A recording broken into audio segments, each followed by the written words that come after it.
All right, and we are back here on the GSMC Football Podcast. And for the final part of the show, we are going to talk about the Jets again.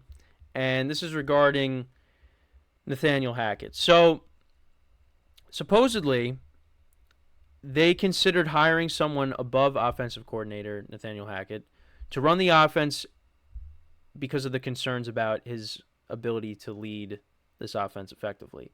And the move was seen as an attempt to address issues without completely replacing Hackett, indicating internal doubts about his capability to manage the offense successfully. Now, there's other reports that suggest there were instances where Hackett called plays only for Aaron Rodgers to change them completely at the line of scrimmage, leading to questions about Hackett's decision-making. And Robert Saleh explored adding to the offensive staff and creating a more collaborative play-calling process to reduce Hackett's role, signaling a lack of confidence in his ability to handle the offense independently. And the team last year, when Rodgers went down, they were ranking 31st. They ended up ranking 31st in yards per game and 29th in scoring. And yeah, I mean, Zach Wilson, Trevor Siemian, and Tim Boyle it was not good. It was not good. But yeah, I mean, this kind of just goes to show you like what Nathaniel Hackett brings to the table or what he doesn't bring to the table, because the Jets don't have confidence in him. And the main reason why they brought him there was because they truly believed, and it ended up happening, that they were getting Aaron Rodgers. And that's what happened. Because they wanted to make Rodgers happy.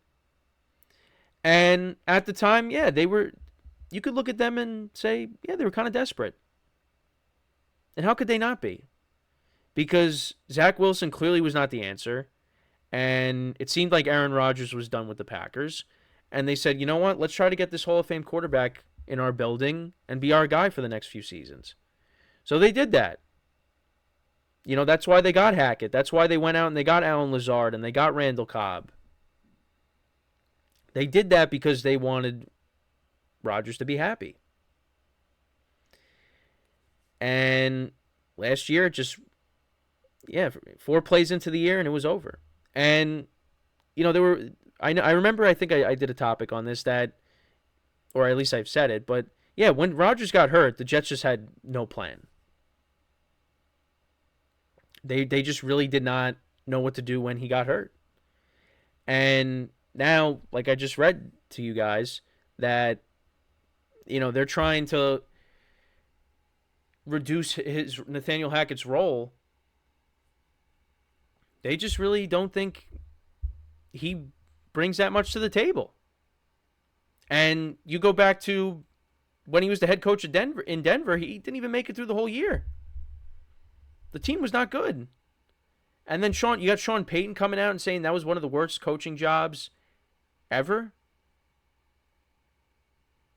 I mean, you know, it's just Nathaniel Hackett was brought in to be Rodgers, you know, to be with Rodgers. That's what it comes down to. And, you know, he was with them in the Packers, and Rodgers speaks very highly of him. And then also, like, when you hear that supposedly, you know, Hackett will call a play and Rodgers will change it at the line of scrimmage, you know, that's makes it even worse. And that's been the Jets' problem. Because they also had, I mean, even before Hackett, they had Mike LaFleur as the offensive coordinator, and he just wasn't good either. But you figured, okay, they get Rodgers, they're okay. And that's what they're hoping for this year. Rodgers staying healthy, he's going to be the guy that runs the offense. And that will allow Robert Saleh to focus more on the defense because that's his strength. And you go from there. But definitely is interesting that they're trying to get rid of him, Hackett, without getting rid of him. This is what this is. And, you know, because they want to keep Rodgers happy. They don't want to just get rid of him because they don't want to upset him and then, something happens. But which I don't know. But yeah, it's definitely interesting. This approach that they're taking, where they want to make it more of a collaborative effort, like I said, but they want to reduce his role. Yeah, there's just a lot going on. Jets making a lot of headlines. Aaron Rodgers making more headlines recently, appearing on different shows and things like that. But yeah, I mean, we'll see how it all goes when they play their first game against the Niners. But yeah, I did the rankings of the teams at the top of the show.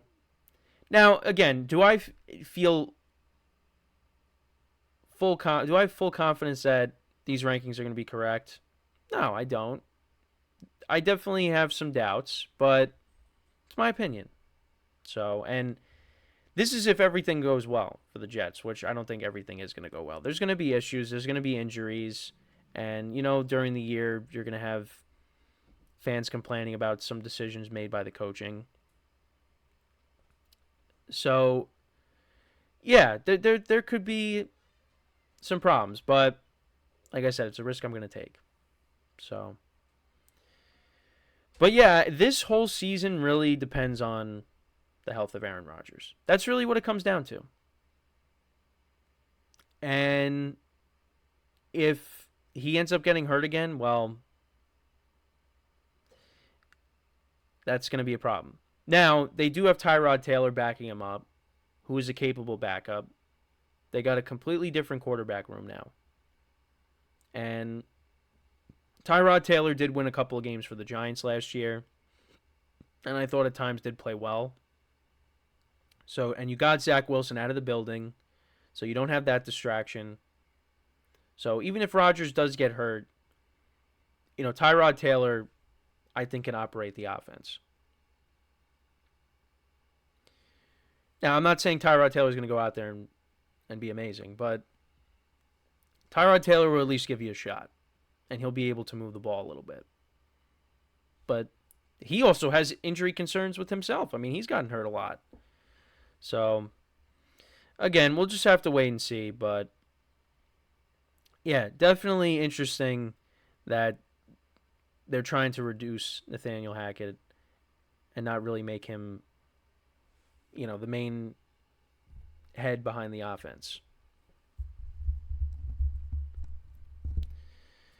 Like I said, it's going to be Aaron Rodgers that's calling the shots on the offense. So, yeah, so that's pretty much it with the Jets talk. I know I spent a few segments on them, talking about, who they're playing week 1, and then, of course, the Hackett stuff, as well as doing the AFC East rankings. And, yeah, and it's a team I've talked about a decent amount on the show in recent weeks. But, yeah, don't worry, though, because tomorrow we are going to talk about the schedule. We're going to talk about some of the big games from the schedule. We'll get into that. I actually will have Manny and Emran joining me once again tomorrow for the first 2 segments, so make sure to tune in, get their takes on what we have planned for tomorrow. So, yeah, I mean, I'm excited. I'm excited for the schedule. Like I said, 8 p.m. Eastern Time, NFL Network. Make sure to tune in for that. But they've been sprinkling things throughout the last couple of days. Actually, the Bills and the Dolphins will be playing each other in week 2. That'll be the first Amazon Prime game. So, but yeah, it's a fun time. Really looking forward to the schedule. Seeing when when my team's playing. Hopefully, I mean, there's not too many primetime games, which I don't think there will be because they weren't very good last year. As for the Jets, I mean, they are gonna get primetime games with a healthy Aaron Rodgers. So, but yeah, schedule comes out. Make sure to tune in tonight. See when your teams are playing. It's exciting. It's another step closer to the NFL season. So yeah, that's pretty much it for the show for today. Appreciate you guys for tuning in. Again, I know I don't know if Dan's still in here, but appreciate the comment. Like I said, I'm taking a risk. I'm not going to argue with his comments saying I disrespected the Dolphins because you know what? But that just shows you how competitive this division can be. Because one of these teams has to be third. I mean, again, I'm kind of discounting the Patriots, but still, the Dolphins, the Bills, and the Jets are going to be battling it out for this division. And I have to rank one of those teams third, and I put the Dolphins.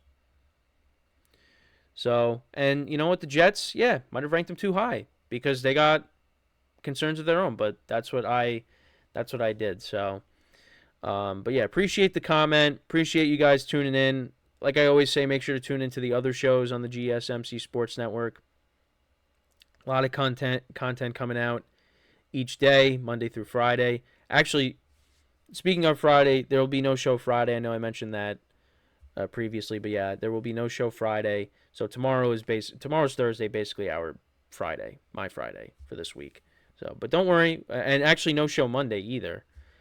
So kind of a shortened week this week and next week, a little bit, but yeah. So just wanted to bring that to light. But yeah, make sure to check out the other shows. Like I said, a lot of content coming out each day. And also, like I said, Manny and Emran will be joining me again tomorrow for the first two segments, so make sure to tune in for that.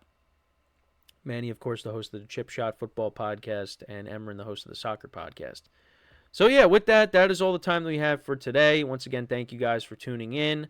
We'll be back again tomorrow, 10:30 a.m. Eastern Time. And until then, I'm Kenneth Gruenfelder signing off from the GSMC Football Podcast, brought to you by the GSMC Sports Network. Have a good day, and I will talk to you guys tomorrow. Take care.